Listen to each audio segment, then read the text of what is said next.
ओम नमः शिवाय। आज से हम अपना खंड 2 विदेश्वर संहिता प्रारंभ करते हैं। पहला अध्याय, पापनाशक साधनों के विषय में प्रश्न। जो आदि से लेकर अंत में है, नित्य मंगल में है, जो आत्मा के स्वरूप को प्रकाशित करने वाले हैं, जिनके 5 मुख हैं और जो खेल खेल में जगत की रचना, पालन और संहार तथा अनुग्रह एवं तिरोभाव रूप 5 प्रबल क्रम करते हैं, उन सर्वश्रेष्ठ अजर अमर उमापति भगवान शंकर का मैं मन ही मन चिंतन करता। व्यास जी कहते हैं, धर्म का महान क्षेत्र जहाँ गंगा यमुना का संगम है, उस पुण्य में प्रयाग जो ब्रह्मलोक का मार्ग है, वहाँ एक बार महातेजस्वी महाभाग महात्मा मुनियों ने विशाल यज्ञ का आयोजन किया। उस ज्ञान यज्ञ का समाचार सुनकर पौराणिक शिरोमणि व्यास जी के शिष्य सूत जी वहाँ मुनियों के दर्शन के लिए आए।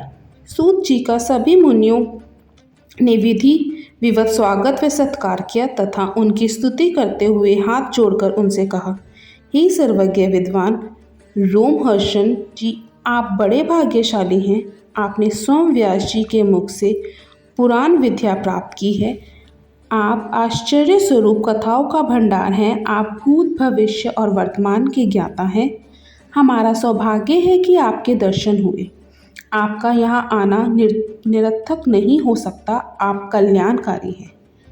उत्तम बुद्धि वाले सूत जी, यदि आपका अनुग्रह हो तो गोपनीय होने पर भी आप शुभ शुभ तत्व का वर्णन करें, जिससे हमारी तृप्ति नहीं होती और उसे सुनने की हमारी इच्छा ऐसे ही रहती है।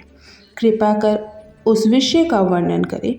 घोर कलयुग आने पर मनुष्य पुण्य कर्म से दूर होकर दुराचार में फंस जाएंगे, दूसरों की बुराई करेंगे, पराई स्त्रियों के प्रति आसक्त होंगे, हिंसा करेंगे, मूर्ख, नास्तिक और पशु बुद्धि हो जाएंगे।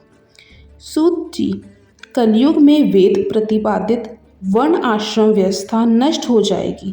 प्रत्येक वर्ण और आश्रम में रहने वाले अपने अपने धर्मों के आचरण का परित्याग कर विपरीत आचरण करने में सुख प्राप्त करेंगे।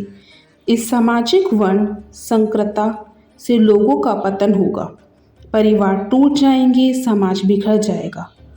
प्राकृतिक आपदाओं से जगह जगह लोगों की मृत्यु होगी, धन का क्षय होगा, स्वार्थ और लोभ की प्रवृत्ति बढ़ जाएगी, ब्राह्मण लोभी हो जाएंगे और वेद बेचकर धन प्राप्त करेंगे, मद से मोहित होकर दूसरों को ठगेंगे, पूजा पाठ नहीं करेंगे और ब्रह्म ज्ञान से शून्य होंगे। क्षत्रिय अपने धर्म को त्याग कर कुसंगी, पापी और व्यभिचारी हो जाएंगे। शौर्य से रहित हो वे शूद्रों जैसा व्यवहार करेंगे और काम के अधीन हो जाएंगे। वैश्य धर्म से विमुख हो संस्कार भ्रष्ट होकर कुमार्गी, धनोपार्जन परायण होकर नाप तोल में ध्यान लगाएंगे। शूद्र अपना धर्म कर्म छोड़कर अच्छी वेशभूषा से सुशोभित हो व्यर्थ घूमेंगे। वे कुटिल और ईर्ष्यालु होकर अपने धर्म के प्रतिकूल हो जाएंगे, कुकर्मी और वाद विवाद करने वाले होंगे। वे स्वयं को कुलीन मानकर सभी धर्मों और वर्णों में विवाह करेंगे। स्त्रियां सदाचार से विमुख हो जाएंगी। वे अपने पति का अपमान करेंगी और सास ससुर से लड़ेंगी, मलिन भोजन करेंगी, उनका शील स्वभाव बहुत बुरा होगा। सूत जी, इस तरह जिनकी बुद्धि नष्ट हो गई है और जिन्होंने अपने धर्म का त्याग करा है, ऐसे लोग लोक परलोक में उत्तम गति कैसे प्राप्त करेंगे? इस चिंता से हम सभी व्याकुल हैं। परोपकार के समान कोई धर्म नहीं है।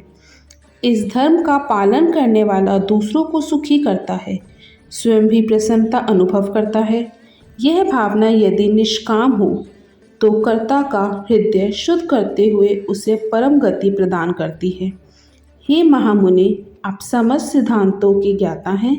कृपया कर कोई ऐसा उपाय बताइए जिससे इन सबके पापों का तत्काल नाश हो जाए।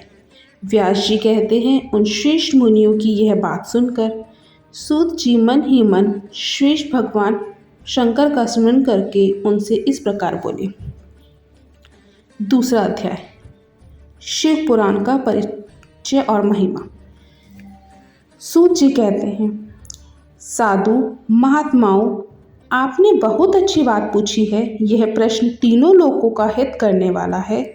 आप लोगों के स्नेहपूर्ण आग्रह पर गुरुदेव व्यास का स्मरण कर मैं समस्त पाप राशियों से उद्धार करने वाले शिव पुराण की अमृत कथा का वर्णन कर रहा हूँ। ये वेदांत का सार स्वरूप है। यही परलोक में परमार्थ को देने वाला है तथा दुष्टों का विनाश करने वाला है। इसमें भगवान शिव के उत्तम यश का वर्णन है। धर्म, अर्थ, काम और मोक्ष आदि पुरुषार्थों को देने वाला पुराण अपने प्रभाव की दृष्टि से वृद्धि तथा विस्तार को प्राप्त हो रहा है। शिव पुराण के अध्ययन से कलयुग के सभी पापों में लिप्त जीव उत्तम गति को प्राप्त होंगे। इसके उदय से ही कलयुग का उत्पान शांत होगा। शिव पुराण को वेद तुल्य माना जाएगा। इसका प्रवचन सर्वप्रथम भगवान शिव ने ही किया था। इस पुराण के 12 खंड या भेद हैं। ये 12 संहिताएं हैं। विदेश्वर संहिता, रुद्र संहिता, विनायक संहिता, उमा संहिता, सहस्त्र कोटि रुद्र संहिता, एकादश रुद्र संहिता, कैलाश संहिता, शतरुद्र संहिता, कोटि रुद्र संहिता, मातृ संहिता, वायव्य संहिता तथा धर्म संहिता। विदेश्वर संहिता में 10,000 श्लोक हैं। रुद्र संहिता, विनायक संहिता, उमा संहिता और मातृ संहिता प्रत्येक में 8-8 हजार श्लोक हैं। एकादश रुद्र संहिता में 13,000, कैलाश संहिता में 6,000, शतरुद्र संहिता में 3,000, कोटि रुद्र संहिता में 9,000, सहस्त्र कोटि रुद्र संहिता में 11,000, वायव्य संहिता में 4,000 तथा धर्म संहिता में 12,000 श्लोक है।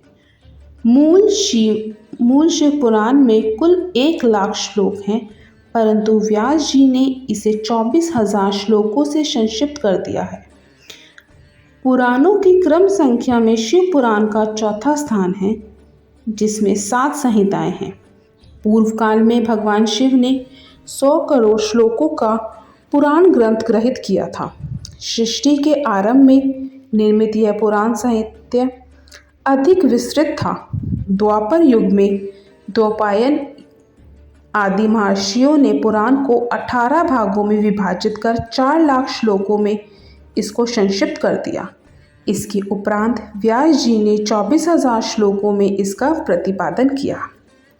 यह वेद तुल्य पुराण विदेश्वर रुद्र संहिता, शतरुद्र संहिता, कोटि रुद्र संहिता, उमा संहिता, कैलाश संहिता और वायव्य संहिता नामक 7 संहिताओं में विभाजित है। यह 7 संहिताओं वाला शिव पुराण वेद के समान प्रमाणिक तथा उत्तम गति प्रदान करने वाला है। इस निर्मल शिव पुराण की रचना भगवान शिव द्वारा की गई है तथा इसको संक्षेप में संकलित करने का श्रेय व्यास जी को जाता है। शिव पुराण सभी जीवों का कल्याण करने वाला, सभी पापों का नाश करने वाला है। यही सत्पुरुषों को कल्याण प्रदान करने वाला है। यह तुलना रहित है तथा इसमें वेद प्रतिपादित अद्वैत ज्ञान तथा निष्कपट धर्म का प्रतिपादन है। शिव पुराण श्रेष्ठ मंत्र समूह का संकलन है तथा यही सभी के लिए शिव धाम की प्राप्ति का साधन है। समस्त पुराणों में सर्वश्रेष्ठ शिव पुराण ईशा रहित अंतकरण वाले विद्वानों के लिए जानने की वस्तु है।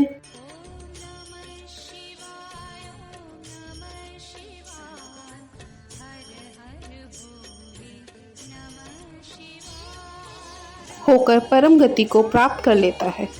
ओम नमः शिवाय।